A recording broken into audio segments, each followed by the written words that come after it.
If you can find you a spot where the neighbors smoke weed nearby, I firmly believe that there is something about that where the deer do not pay you as much attention. Like a cover scent. Like a cover scent, I guess. Contact high? I wasn't smoking it. That's crazy. But I'll tell you right now.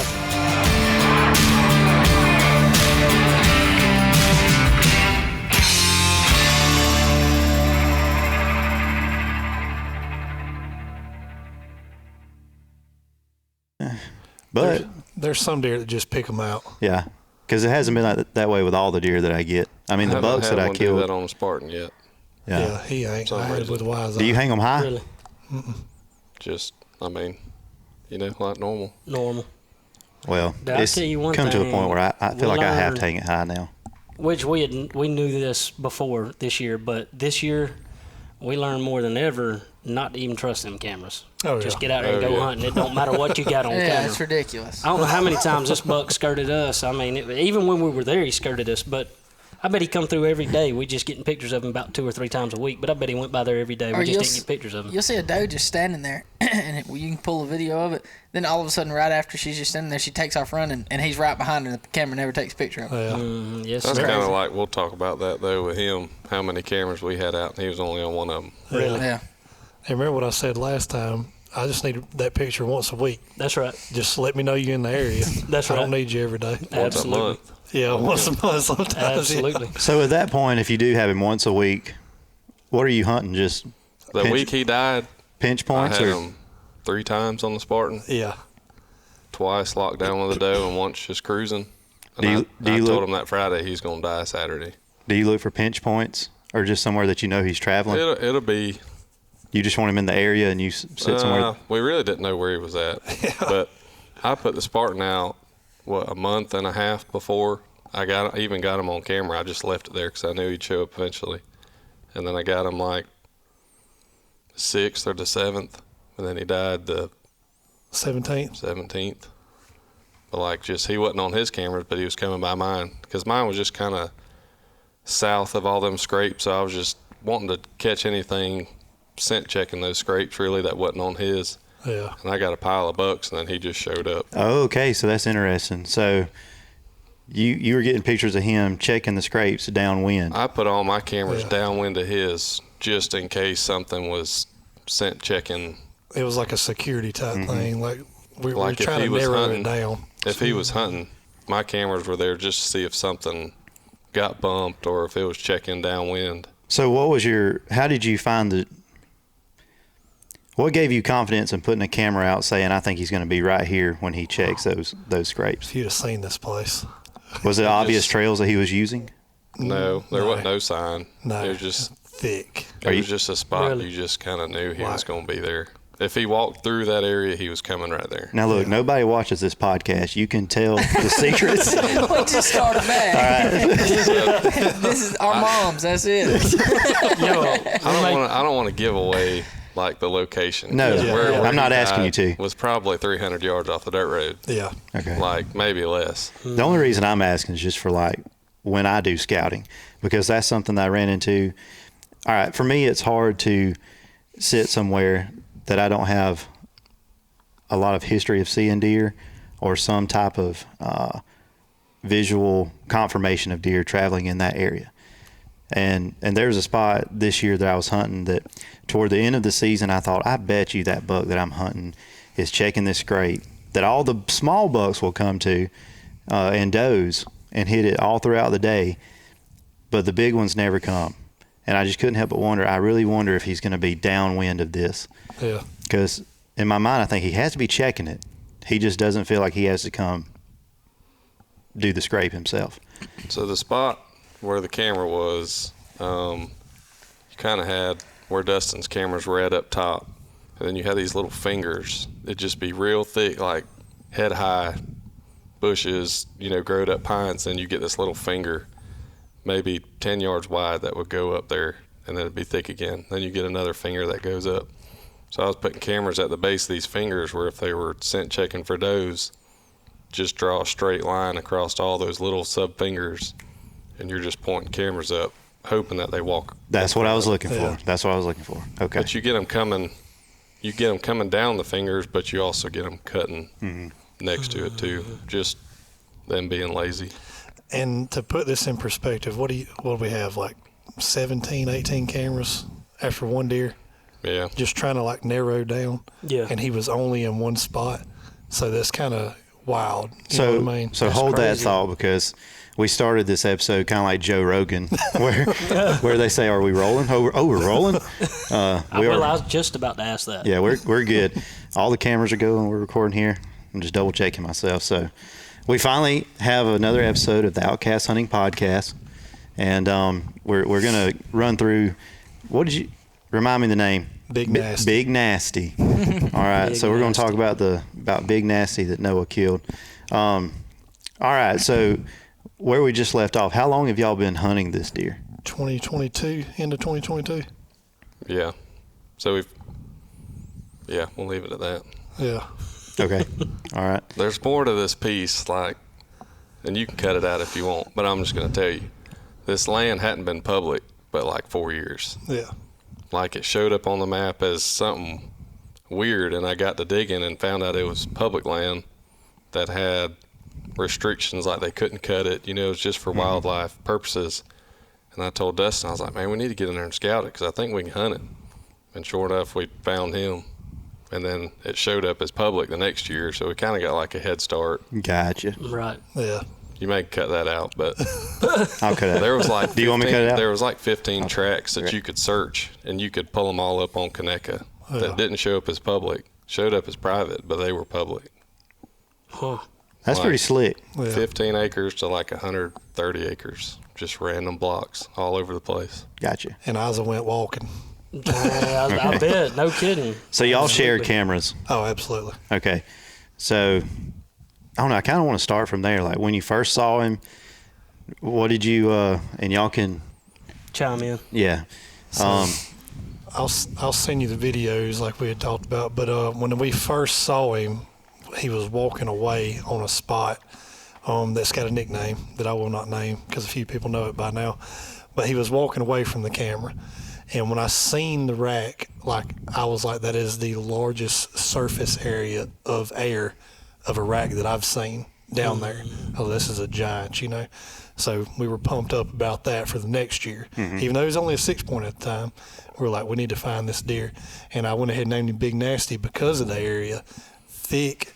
I was thinking he was going to be further back than he was, but still where he was at was real thick. And just the way he looked was just a big, nasty joker, Right. That's what it reminded me of. And then fast forward to that fall, that's when we didn't see him all year. We had him on camera. He showed up December 12th, 4th, I think. 4th. So he would pop in this same area, and we were trying to figure more out of, where to hunt him at, basically, besides this one spot of randomly popping up. I was bouncing around, trying to see any physical sign of him for a deer that caliber to be rubbing, right? Didn't find nothing. Let's fast forward to the next year. November, was it November? He started popping up pretty good bit. This year? Yeah. Yeah, he showed up Earlier. 2 weeks early, Yeah. like November 24th. We need to rewind to last year, though. I seen him bow hunting at 9:30 that morning. That's probably the most shook up I've been bow hunting a deer whenever he was standing there, and I had more deer behind me, and they were coming right up under me. And I'm like, I know it's does. I'm sitting there praying, please do not blow. I need 2 steps. And he was at 12 yards. This is how thick this place is. I said, I need 2 steps for a shot. She starts blowing. I about jump out of the tree. It looked like he lifted up and flew off. So he took off, and that was the number 1 sighting we had of him. And after that, it was like ghost town. Still no eyes between me and him trying to hunt him, obviously, until this year. Okay, can I throw in beginning of the season? Yeah. When I thought I was going to hunt public land and I never did. Yeah. So we went. Me and you went scouting. That's right. In an area. I ended up putting one of my cameras out that I still need to go get, Okay. and I hope it's still there. Yeah. If somebody has stolen that one too, I swear. Been there a minute since yes. August, I think. Well, I had put cameras out because I intended to hunt, but then last year the private pieces that I had access to were not good at all. There was nothing there that I was excited to hunt, so it kind of left me with public. But this year was the exact opposite. There was a lot of good private land opportunities that I had, so I just stuck with that. But anyway, I put this camera out, and I see this deer come walking through it. Okay, you guys had told me about Big Nasty. Yeah. I don't think you showed me a picture of him, though. I didn't. I don't think you had. I don't think so. No. Because when I seen this deer, I thought, whoa. And I'm trying to talk my way through this, but not give out a lot of valuable information. But I sent it to you because we were sharing it through the Moultrie app. That's right. My memory's terrible, so I'm kind of looking for validation when I say this stuff. Yeah. I want to say I was on the rig and you was texting me, giant, check the camera. Yeah. But I was asleep because I was working nights, and Emily had told you that I was going to wake up there shortly, and I was like, oh crap, that's Big Nasty. What's he doing over there? Yeah. So you said that's Big Nasty. I said, this is Big Nasty. Yeah. Okay. Anyway, but you told me, you said, I don't know what he's doing that far away. Like he's way out of his core It makes area. sense, though, because that hunting club that named him the 10-year-old, they've had him since 2017. Yeah. But we didn't realize what path he was taking, but it was kind of right off there. Gotcha. So they probably feed, through the summer and all. That's where he gets all his nutrition. Then he just kind of migrates as the pressure gets Right. So with that more. being said, I saw the deer that you guys were hunting and I was rooting for. And velvet. Oh, yeah, he was in velvet, too. That's right. Yeah. Yes, I need to put that video up here, too. But anyway, so I knew what you were hunting, so I was rooting for you guys to get him. So take me to the hunt.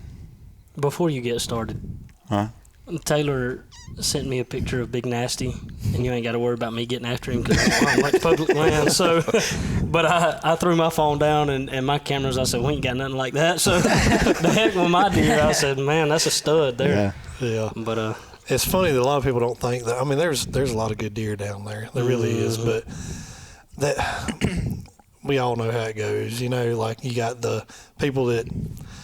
They're there hunting too. They got all the right to shoot whatever they want. But if you find certain pockets of places, they hold good deer. That's right. And to not discourage people think everything's slaughtered all the time. That's what I used to think. They survive. Yeah. Absolutely.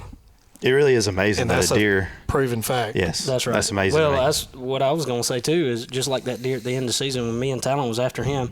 He literally had a stand on the north side. I had my stand on the south side, named north and south side, and he was 400 yards from me, probably, maybe, if probably that. somewhere around there. Anyways, that deer would bounce between me and him and skirted us the last 3 weeks of season. I mean, we saw him multiple times or heard him multiple times, had pictures of him multiple times sitting in the deer stand, and he still skirted us.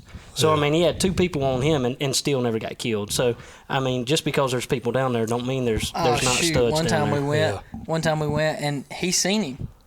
And he was coming my way, and he saw him, and he skirted him, but he could see his rack on the other side of, like, some privet or whatever, and he was coming my direction, and never showed up where I was. I text Talon real quick. I said, he's headed your way, be ready. And, we'd get him on never saw camera him. 15 minutes.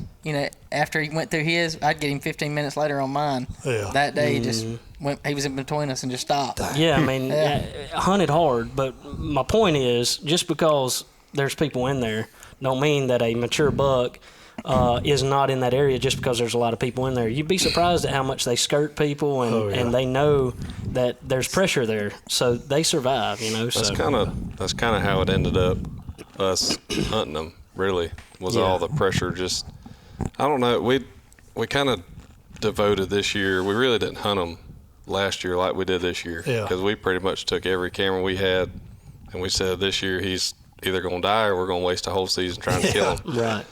And it got second week of January, we're wasting a lot of season trying to kill him. We might need to have a backup plan. Taylor had texted me, he's like, hey man, when's this deer gonna die? Like I'm gonna wait all season. Hold up now. Yeah, I did. But I want to put context on this too. It was a few days before y'all killed him, I think. Maybe a couple weeks at the most. Yeah. The last interaction I had with Dustin on it, you sent me a video. It was daylight, probably like 9 or 9:30. and he was walking through. I said, "What's the problem? There he is in daylight. Why don't y'all just shoot him?" And then I cracked a joke. I said, "This like the resident buck or something like that." Yep. Hey, yeah. Well, take me to it. And don't leave out any details. I want the full story. I'm gonna back up just a little bit because we really didn't know where he was bedded. Like we get one picture of him, once every couple weeks. Yeah. And I had put 2 Tacticams easily almost a mile away, and he showed up on them one night, and then 4 hours later he showed up at the other one a mile away. 1.3 miles to be So I'm exact. like, where in the heck is this deer living? Right. But he started showing up more. He made more mistakes, but we also have more cameras this year, so we kind of narrowed down. When he started getting locked down with those and showing up like middle of the day, we kind of just figured, he's right there by the gate somewhere. And really, I think where he ended up dying was 50 yards from your camera. Yeah. So on the way home from the rig, that was January 16th, that afternoon, or was it that morning, I got a video of him, or you did. I got a video of him Wednesday at 12:18, and then Friday, I text you, I said, if he shows up Friday with a doe, he's going to die Saturday. 7:30, he showed up with a doe Friday morning. And I'm like, I'll be there at 5 o'clock in the stand Saturday. So we both got in at 5 Saturday. I'm talking about pouring down rain. Yeah. Just set up for a horrible hunt. And again, this ain't like we're not looking directly at the cameras. Like we're 100, 150 yards. Like that camera is only seeing 30 degrees, right? I could see my camera, but that was only How far was it from 20 you? yards. Oh, was it? Oh, I yeah. thought it was further than that. No. Okay. I couldn't see but like 40 yards max. Okay. I thought And there was just a little opening where I was at, but I could see into all the thick stuff, just all these trees growed up sideways. I was right on top of my camera. Oh, I didn't know that. I didn't know where your camera. I still don't know where his camera's at. But anyway, we both got in there soaking wet. I got down at 9:30, roughly 9. I had the Twins basketball game I had to get to. Well, then come to find out, had a family function at 11 o'clock I needed to be at also. So we get there, and 11:40, I think's when he called me. He's like, "Dude, I think I just shot Big Nasty." I said, "You think or you know?" Like, we need some confirmation. He was like, "I know I hit him." I was like, "Well, let's wait and bring Riggs," which is my track dog for people that don't know. And he's like, "Yeah, I'll wait on you come down here." But if you want to pick up from where you seen him at, like in the area. Yeah, so I was going to get out at like, I think 11:05. I text my wife. I was like, "Hey, about to get down, hadn't seen nothing." She's like, "Well, he showed up at 12:30 the other day. You might as well stay." Dang, clutch. Stay Yeah. till- That's nice. Yeah. stay, Ain't no wife she's better like- than that. Shout out to his wife, Kimberly. She says, you sat this long, it'd be wasted if you just get out. I'm like, you know what? I got a second win. You're right. So There you go. 11:15. I kind of use the extinguisher and Taylor's grunt call in like combination because one sounds good bleating and his sounds good grunting. So like 11:15, I did a little bleat and grunt. And probably 11:30, I could hear a deer walking, but it sounded like it just showed up right on top of me. And I heard a stick crack, and I just kind of grabbed my camera and flicked it on, and I was just like holding it.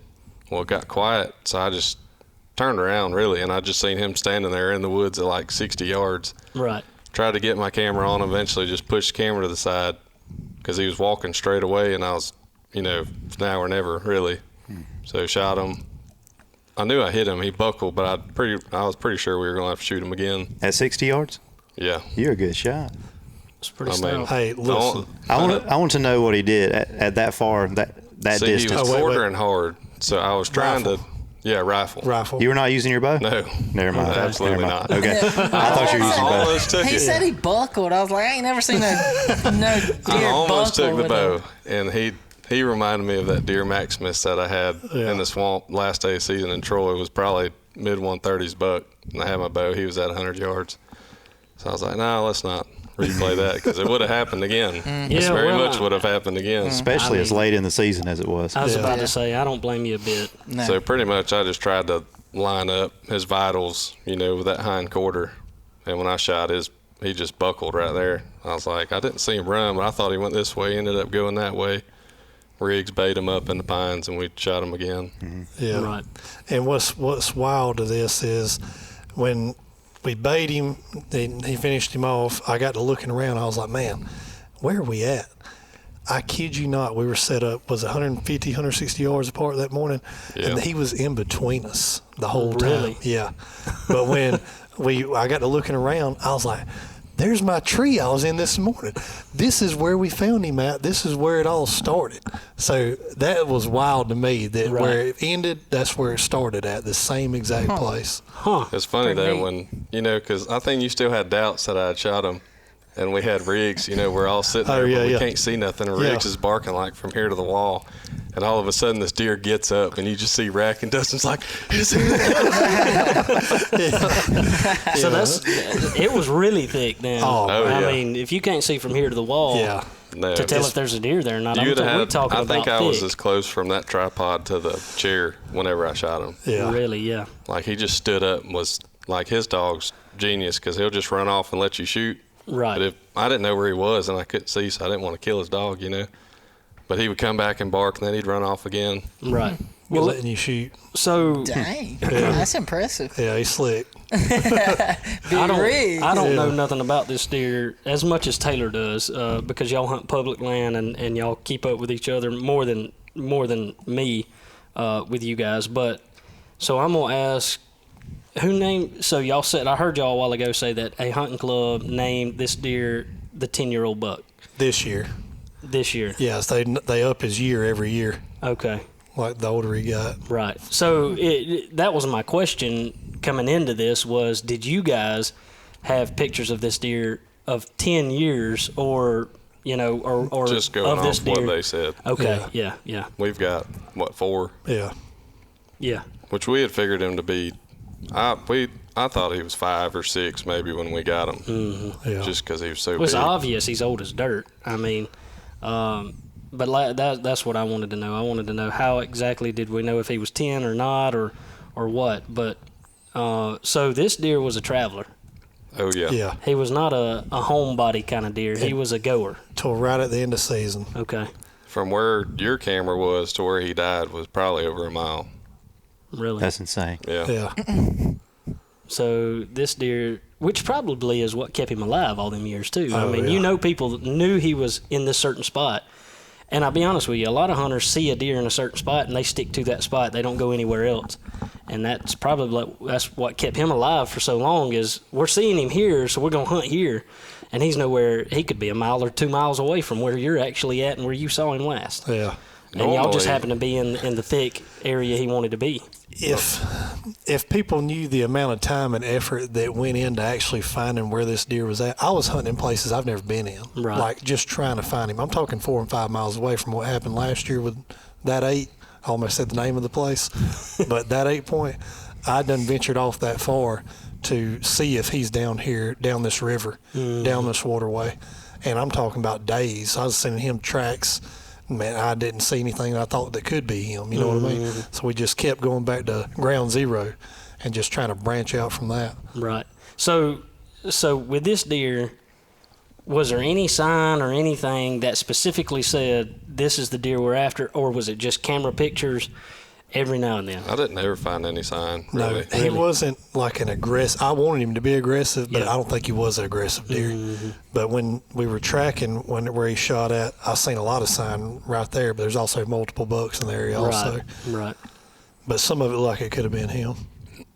You could kind of see, I don't know, I mean, rifle season comes in towards the end of November, and that's when he just dove off right in that thick stuff. Right. Yeah. And you get him every now and then, but he was so close to the gate, he could hear us every time we come in there.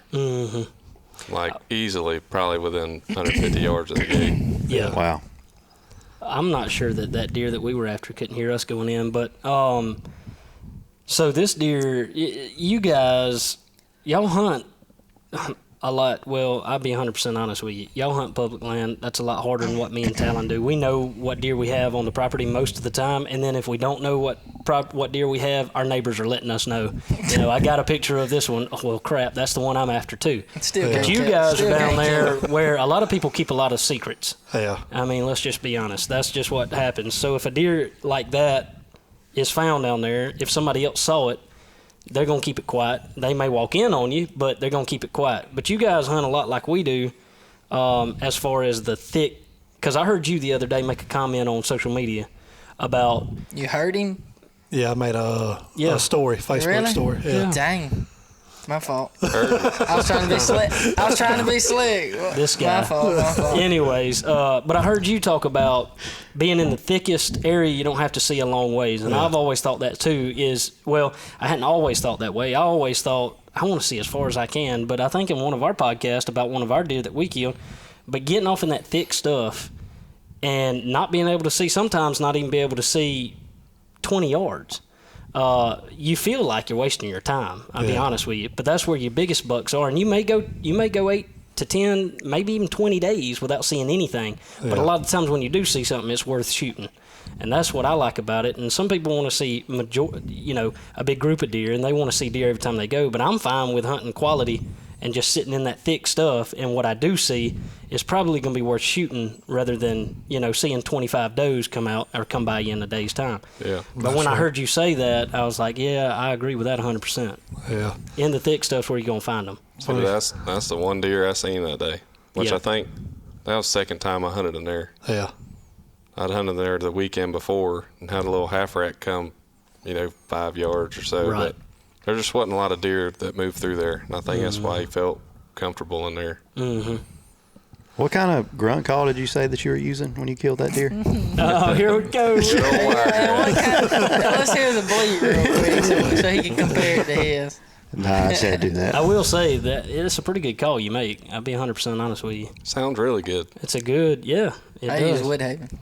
He told me about it. I said, well, maybe we'll get a little, maybe he'll slide us one day. There you go. Speaking of sliding you one, I do have a different one that I made. I'm starting to try to do, this is like hot off the press too.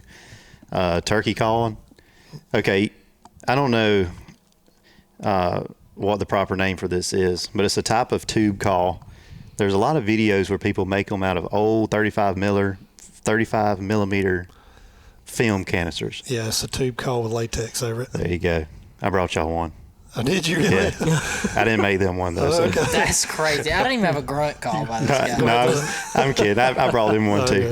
I'm using Woodhaven grunt call because my partner here won't even get me one. I made you one. I ain't got it. No. I sent him a picture of a hot pink one that I made. I said, I made you one. That's why I don't take one. See?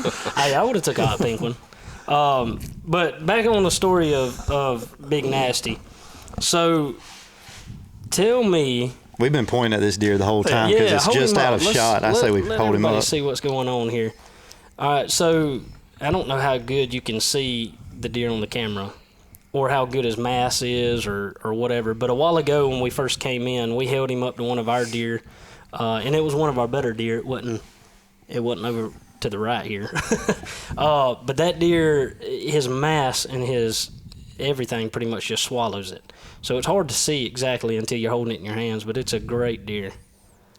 The main beams, how long did you say they were? 23. That's really good. I passed up an 8-point that I thought he was going to slap me over because I thought that deer might have been behind him. The bad thing was I saw the 8-point he passed, and I was not fixing to pass him. Which I saw him. It was full moon weekend, and that buck walked out on me at 11:50 in the morning, and there was 5 does that were pretty much coming to me, and one of them saw me and run off.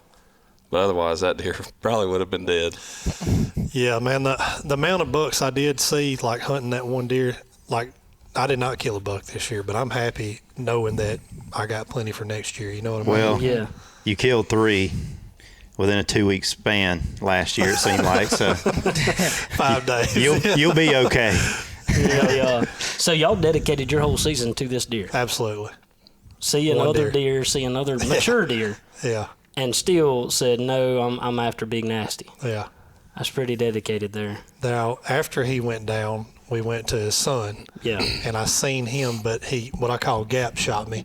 What do you think? He's a mainframe 8, probably close to 130 for sure. He's probably 120 Yeah. right now. He's wide. a lot more narrow. I don't think his beams are as long. Yeah. But I think he'll get there. He's he high. looks identical to that one, Yeah. just not as old. That's what I was going to ask you. I think he's He's an offspring of that one. Oh yeah, same characteristics. Right. Junior. Yeah, What they call him. Yeah. Big Nasty Junior. Junior. But I seen him, and I seen him coming across the swamp, and I pulled up. But again, we're rifle hunting right here at the end of the season because I'm trying to close the deal That's at least right. on one, right? And he never did cross the only gap I had.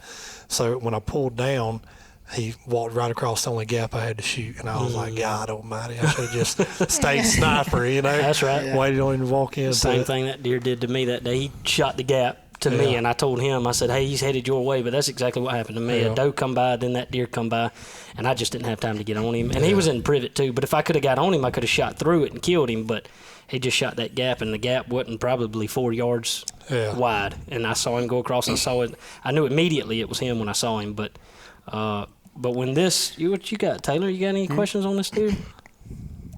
Like what? Anything else? Not right now, no. Put him on the spot. But so, I thought you were going somewhere with. No, I was just saying that one shot the gap on me that day, just the same as him. And I had my rifle too, but my dad makes fun of me every time I pick the rifle up. I was Is this just. the biggest deer have you killed one down here or on? That's the biggest one here I've killed. Yeah. And you said you scored it at, not that score matters, but I just like. right, 130. 130. Right at 130. As a Mainframe 6-point, I guess you could say. Yeah. That's a stud. That is a stud. Mm-hmm. He, I don't know if you can tell in the camera. Anyways, it don't do it justice. You got to hold him in your hands to be able to tell what a mass looks like. His main beams come out and curl around. I mean, it's crazy. I was happy whenever you called me after you, because you had talked to me. You had texted me the day before and told me y'all were going in after him. And anyway, you said, maybe I'll get to call you tomorrow. And I called you. I said, I think this is call you've been waiting on. that's it. I was happy for you. So what? How did you? Why did you think? Why'd you have so much confidence on Saturday that going in that hey, this deer's dead? If I see him Friday, he's dead on Saturday. Friday, he was after a doe. He wasn't locked down with her yet. So I just kind of like I told him, I said, he's not, he's after right now. He might get locked down this afternoon, and he's going to be right there in the morning. Mm-hmm. Okay. So it was because of the doe is why you were thinking he's going to be in that same area when I get there tomorrow. She was running, and he was running. So, I mean, knew he was after her. I never did see a doe, which when I seen him, I wasn't really looking for one either. That's right. She could have been somewhere around. Yeah. I'll tell you what was funny, though. When we got to where he had it marked where he shot it at, I was like, where was you sitting? And he pointed, like, up the hill a little bit. I'm like, how did you shoot him down here if you threw all that thick stuff? And he was like, I had one hole. That's it. That's all you needed. Oh, man. It was crazy. So when y'all started hunting this deer, you knew – so how big was this deer when you first started? When you first saw this deer, how big was this deer? Mainframe, like 6 point only. 6 point only. He didn't throw the kickers or nothing off the back or the no. Yeah, I think that the was trash just this he's got. year. Yeah, Okay. that's this year only from my history with him. Right. And so y'all didn't hunt him that hard though until this year. So y'all dedicated your season to this deer this year, but in the years past, you had other bucks on your minds. If he walked by, it was just his unlucky day. That's right. Yeah, which he tagged out December last year, and I tagged out like January 10th. So, I mean, we really didn't get much into the rut. Right. We just kind of decided we was going to Flex on us, why don't you? Yeah. And we both have to reel each other in, too, because we're like, man, we got this going on. Because, I mean, you got plan A, B, C, D, E, F, G, right? Oh, yeah. And, like, he would say something like, man, I'm thinking about going over here. I'm like, no, stick with the plan. And then I'd get discouraged because I can't find him. And because I'm home 28 days at a time, I'm like, look, man, I'm going to go over here. No, man, think about that deer. Let's end it, Yeah. So it was kind of neat that way. Mm-hmm.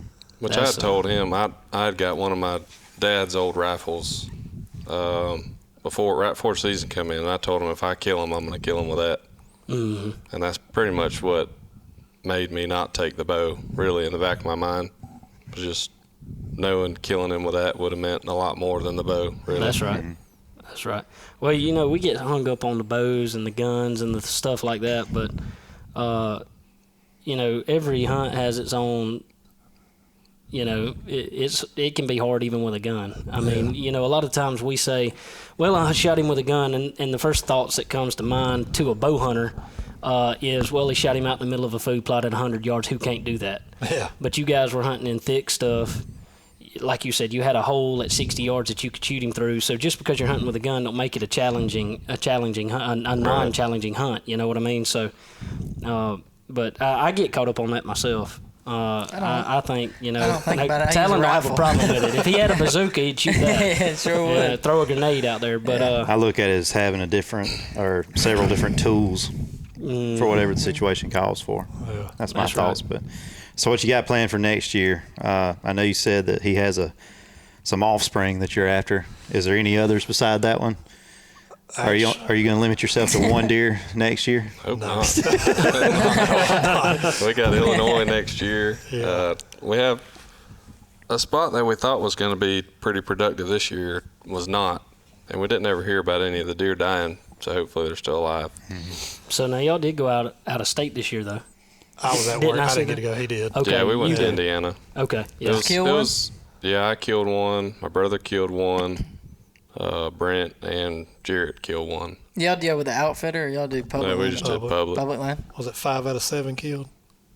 5 out of 8, I think 9. Dang. That's pretty good odds. Yeah. That's pretty good. Is there a lot more bucks and stuff up there? Like activity of bucks? It's a zoo. Oh, you'll see. Really? You actually see a rut. Oh, okay, yeah. Really, you do see a rut? Yeah. When it snowed and it got down to like the teens, I think I seen like 40-something deer that day. My gosh. Yeah. See, that's the kind of. I got out of the woods the other day and I was thinking, man, Alabama hunting, and don't get me wrong, I love it. But I'm sitting here thinking, dude, I have hunted, 5 days and I ain't even seen a deer. I know there's one in the area because I've got pictures of him, but I ain't even seen a deer. And then you hear of all these guys that goes out of state, like you guys that went out of state, and you go in the rut, and they're seeing, like you said, 40 deer at the time, I mean, you see a deer, and it's just, you can sit till after lunch, and you just saw nonstop action of deer all day, all morning long, or all afternoon long. And I'm like, dude, I got to go do that. I just want to experience that one time where I'm not sitting there bored, waiting on one deer, and I could see a couple does walk by. But out there, I just want to experience the actual rut where there's deer actually dogging does, and you can see, and the next deer that you see coming could be a monster. I mean, I missed a 130-inch 10-point the first afternoon at like 1:30. Yeah, we don't have that here. We call it a rut, but it's a breeding season. Yeah. I mean, everybody says rut. Like, I go and I might see one buck chasing a doe. That's it. And the rest of them's just out there eating like the does. And a lot of the deer that we see in the rut around here, or this has been mine and his experience, is they're not really dogging the does. I mean, they're not quarter horsing them. They're not really just tearing it up. And I've seen it a few times down here where it's like that. But, I mean, most of the time, you'll see them nudging them. They'll just be behind them, nudge them a little bit. They may even eat a little corn or a little something out there, They ain't really after them, you know what I mean? And I want to get out there where I can, this is what the rut's about. This isn't totally related, but I want to say it. You know what I learned this year? What's that? As far as you talked about residential bucks. If you what? Talon's already laughing. If you can find you a spot where the neighbors smoke weed nearby, I firmly believe that there is something about that where the deer do not pay you as much of attention. Like a cover scent. Like a cover scent. Like a cover scent, I guess. Like contact high? I wasn't smoking it. That's crazy. But I'll tell you right now, there was a spot that I hunted a lot. That's why I laughed. Because where does that come from? I mean, left field. 80-90% of the time, you could smell some skunk. Oh. Mm-hmm. And I don't know, the deer didn't really seem to mind it. Taylor, you took a hit. You got down, didn't see a deer, and said, let me get a hit of that stuff. Didn't see a deer. This has been my best hunt all year. I think it's a good cover scent. Yeah. I've always thought that around chicken houses. I hunted some a little around chicken houses, and when it's a real strong smell, and I don't know if it makes a difference or not, but I always think that, or if they're burning woods, like at the end of season this year, when we were after that buck that we were after, our neighbor was burning his woods, and it was perfect. I mean, it was just smoky. I actually saw a lot of deer that day. I didn't see the one I was after, but anyways, I can't help but think it helps with our scent. So Well, I agree. now that you say that, where I killed one of the deer this year, should I say? Don't. There was a it's a spot where there's a sewage smell, where the water just sits Yeah. a lot. Anyway, and it was worse this day than usual, and the deer came out. So I can't help but wonder. I just wonder, does that? Glad you get to hunt that. I tried to get that place.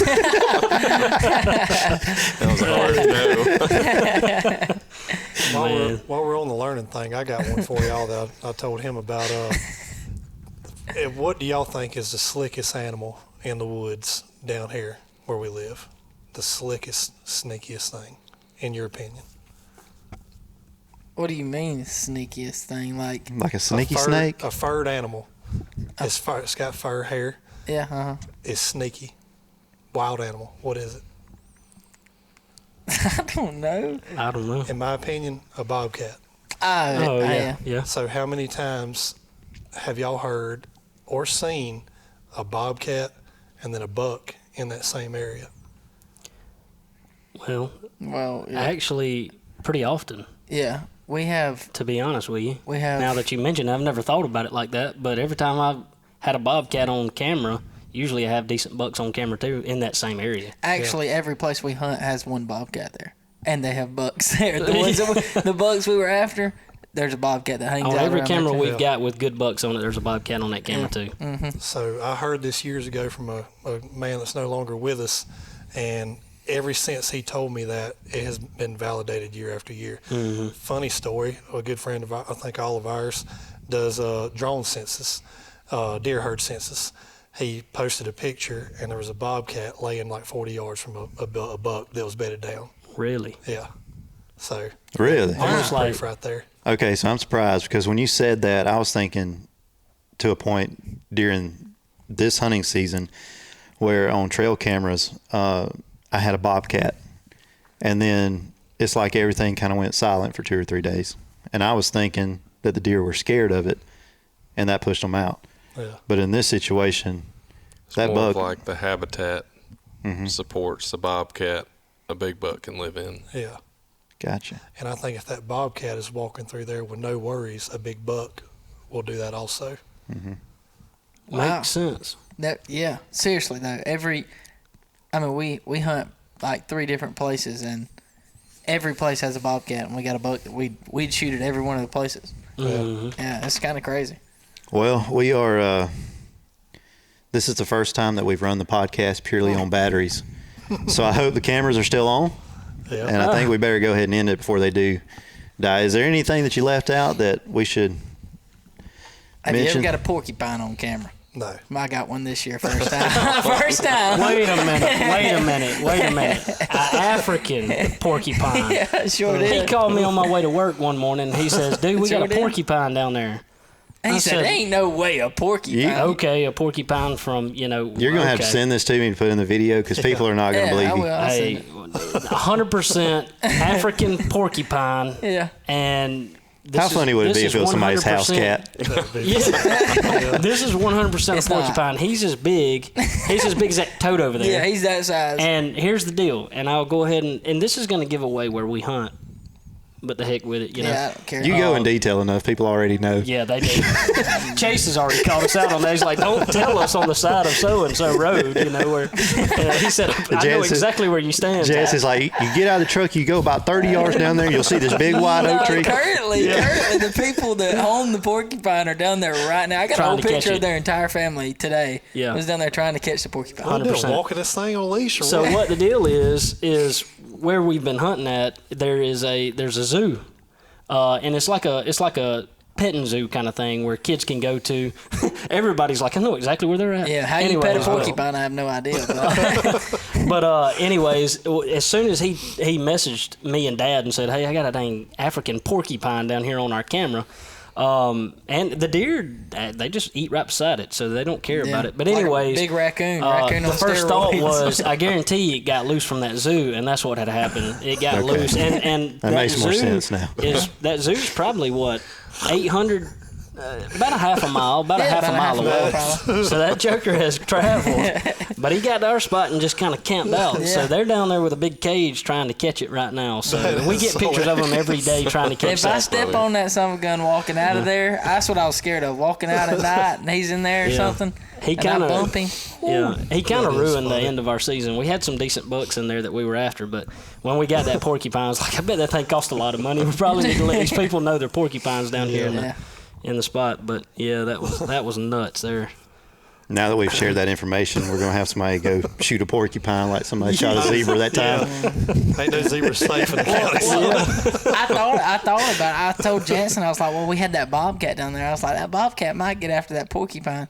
But that porcupine ruined that bobcat's day. Oh, yeah. I mean, if he's used to handling lions or whatever he is in Africa, I think a bobcat's not going to bother us. The funny thing is we got several pictures of deer looking at it like, what in the crap is that? Like, no kidding. I mean, he sent me a picture of a doe. Yeah, and doe's just like, she's like wide-eyed, like backed up, her neck stretched back. Like, what in the crap is going on here? If you think that face you just made isn't going to be the thumbnail for this video.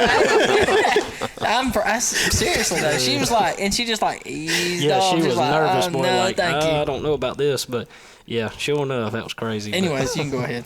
Well, let's call it. Y'all ready? Yep, sounds Whenever good. y'all are. All right. Well, hey, thank y'all for letting us do an episode on this deer, and been looking forward to talking about it and hearing the story, and I'm proud for y'all. Yeah, always a pleasure. Yeah. Well, thank y'all, and we'll catch you next time on another episode.